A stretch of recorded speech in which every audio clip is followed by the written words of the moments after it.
მიუნხენში უსაფრთხოების უპრეცედენტო ზომებია მიღებული. ქალაქში 4000-მდე პოლიციელია მობილიზებული. სასტუმრო ბაიერიშა ჰოფთთან მოხვედრა ფაქტობრივად შეუძლებელია. ბავარიის დედაქალაქში უსაფრთხოების სამდღიან კონფერენციას მსოფლიოს სხვადასხვა ქვეყნიდან 400-მდე პოლიტიკოსი დაესწრება.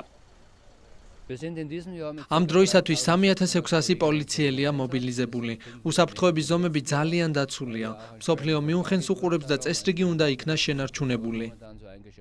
რიგით 51 უსაფრთხოების კონფერენციაზე უკვე ჩავიდა ამერიკის შეერთებული შტატების სახელმწიფო მდივანი ჯონ ქერი. ღონისძიებაში მონაწილეობას ასევე შტატების ვიცე-პრეზიდენტი ჯო ბაიდენი მიიღებს. კონფერენციას პირველად ნატოს გენერალური მდივანი იენს სტოლტენბერგიც დაესწრება. დღის წესრიგის მთავარი თემა უკრაინის კონფლიქტი იქნება. მსოფლიო ლიდერები ასევე ახლო აღმოსავლეთში ერაყისა და სირიის ისლამური სახელმწიფოს ძალადობის აღკვეთასა და სირიის კრიზისის დასრულებაზე იმსჯელებენ. ღონისძიების პარალელურად საპროტესტო აქციებიც გაიმართება. მასშტაბური გამოსვლები მიუნხენის ცენტრში უკვე დააანონსეს. ათასობით ადამიანი ხვალ მსოფლიო ლიდერების პოლიტიკას დაგმობს.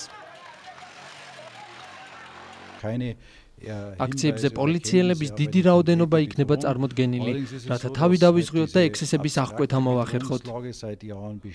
მიუნხენის უსაფრთხოების ყოველწლიური კონფერენცია პირველად ბავარიის დედაქალაქში 1963 წელს გაიმართა. ღონისძიებას ქართული დელეგაციას ესწრება, მათ შორის ქვეყნის პრემიერ-მინისტრი ირაკლი ღარიბაშვილი და საგარეო საქმეთა მინისტრი.